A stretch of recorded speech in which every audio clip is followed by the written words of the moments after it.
Hello and welcome to Forever Rugby on Forever Sports. And Jacques Inalba and his coaching staff have wielded the selection axe. Lots of changes as they have announced the team to take on Australia in the fourth round of the 2022 Rugby Championship. And there is a debut for 19-year-old CANAN Moodie. So a very interesting side selected, a very big occasion for the young Bulls winger who is trying to fulfill that 14 jersey, which has been sort of a bit of an issue with the Springboks. He will become the fifth player to don the 14 jersey for the Springboks this year. Before we sort of go through the team, please do smash like on the video and subscribe to the channel as well. Now, on the back of what was a very poor performance last weekend, there was a lot of pressure on the coach staff to make changes, and they have made changes. And whether they're going to be the right change, we have to wait and see, because there are a lot of very big calls. And the only sort of combination that has actually been kept the same is the lock combination. So this is the side that will take on the Australians this weekend. And as you can see, it's a new front row, it's a new loose trio, it's a new halfback combination, it's a new centre duo, and it's a new back three sort of combination, and a very much a new look bench as well. So we go through the lineup. Stephen Kitshoff and Malcolm Marx are both promoted from the bench. Particularly the Malcolm Marx had to happen because Joe Strebe has now struggled on two consecutive occasions, struggled with his lineouts as well, and didn't manage to have as big of an impact as the coach staff would have liked. As a result, Malcolm Marx will start the game. Stephen Kitshoff comes into the starting lineup with him as well. Oxenchair has dropped down to the bench. Prosper Herbert, however, does keep his role in the starting lineup, which I think is a good move, so I don't think he really works off the bench. Ibn Etzebeth, Lodiar keep their position after a pretty solid outing last week, but Sia Khaleesi has two new partners in his loose trio. Franco Moster gets a start in the 7 jersey, and Jasper Wiese comes in. And I think both quite intelligent moves. Franco Moster has been playing a lot better.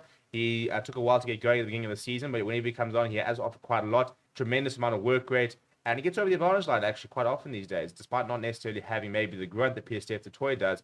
But I thought that PSTF the Toy was pretty poor last weekend.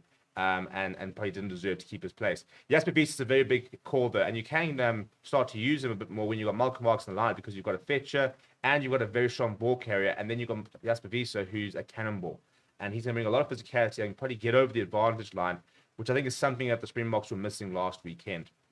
A new halfback combination, Jaden Hendrickse will partner Damien Willemse at 10. I must admit, I'm very nervous about this Damien Willemse selection at fly half, because I think that a year ago we were talking about Damien Willemse potentially being dropped. He wasn't in the best of form, and I personally think that the pressure of playing a fly half was one of the biggest reasons for him not sort of struggling a little bit. I don't think it's his strongest position, and I think that when he moved to inside centre and played full back for the Stormers, that's when he started playing his best rugby, and I think that that's where we need to keep him. I don't mind him having to shift to fly half later in the game if the injuries and stuff like that, but to start him at fly half as your only place kicker really as well, unless you ask Jaden Henderson to potentially kick for goal, for me is a very big ask. But we wait and see what happens. But I think Pollard had to be dropped, which is probably the main thing. So I'm very glad they've made that decision, that they've been brave enough to make that sort of decision and say, well, Pollard, you had a bit of a horrendous game last weekend, therefore we are going to give somebody another go. Marcus Pippi keeps his place, so as does Damien Dealendi. But Jesse Creel comes into the side, which we assume must be injury reasons. So I don't think there's any reason you would be dropping Lukhanyo in a game like this. So we wait and hear exactly what Jacques Inalba will say. But one imagines that there's an injury to Lukhanyo, which is keeping him out of this game. But the big news is that Caden Moodie, 19 years old, he will turn 20 in November. He will run out for the Boks and get his debut this weekend. And I'm not worried, actually. Not worried about him at all, because I think that's been the theme of Canan Moodie's career is how composed and how comfortable he has looked at every level he has played, whether it be under 20, Currie Cup, URC. He's just taken every sort of step up and looked very comfortable, and often looks for one of the best players in the field.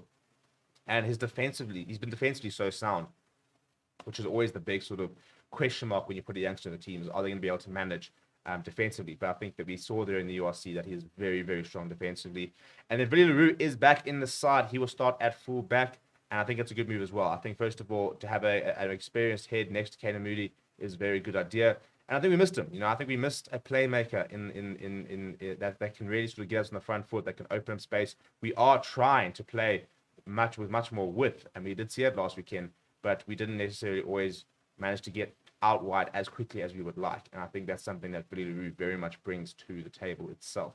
And then on the bench, a lot of interesting calls. Deon Fourie will be the reserve hooker. He played his entire season in the URC at flank, so it's been quite a long time since he's operated as a hooker.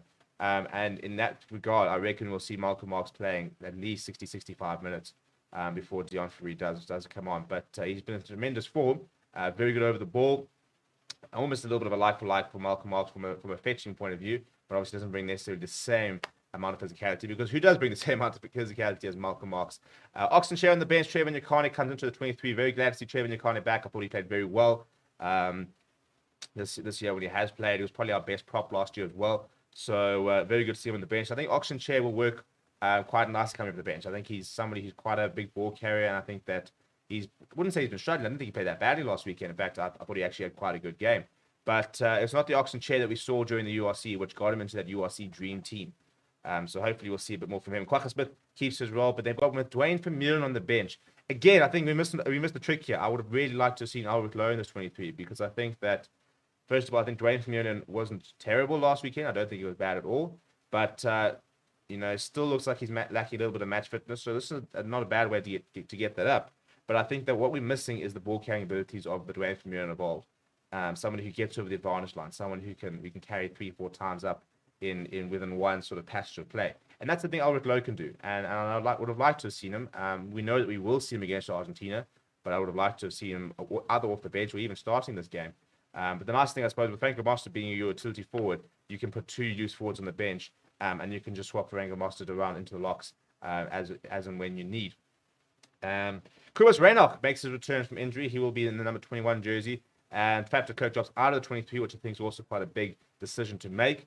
And I think it's good. I think there's a couple of players who are being told, you need to get better. You need to start shaping up, because, we're quite happy to drop you and back other players. And I think we haven't seen that always. We've very much seen a Springbok management that will back players. But I think that it's a situation where players have been backed several times and they haven't performed. And now they're saying, right, we've given you too many opportunities. We're going to give somebody else an opportunity to go. Lots of calls for Kobus Reinach lately, so very interesting to see how he will go. And then Frans Steyn in the 22, again, not a massive fan of that selection. I personally think we should have seen Alton Yankee at 10, Damien Willems at 12, and then you could have had a Andre Pollard on the bench, as far as I'm concerned. I'm a little bit worried about Frans Steyn, I must admit. I understand that was his first game in quite a while and coming back from injury last weekend, but for me, a couple of basic areas didn't look very effective with ball in hand.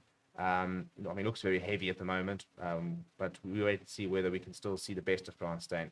And then Warwick Galant in the 23, hopefully will be coming on at fullback, really struggled on the wing, but I think that he's somebody, if we can get him firing in all cylinders, he was one of the best players in the URC, so we need to try and find out how we can get him ticking within a Springbok setup, because if Billy Leroux goes down, for example, and Damien Willems goes down, for example, I think Warwick Galant is your next bet, and I think he is someone who can suit the Bok game plan in terms of playing that Billy Leroux role, of finding space, of getting a backline going, being a second receiver.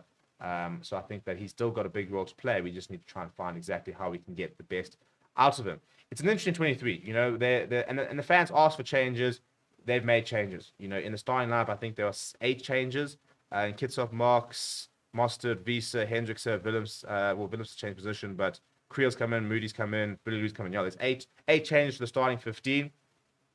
And on the bench, a whole bunch of changes as well. So it is very much a wholesale changes. The question is, will it work? What do you think? Let me know down in the comments below. Please do smash a like on the video as well, and subscribe to the channel. My name is Steven. Thank you very much for watching. I'll chat to you soon.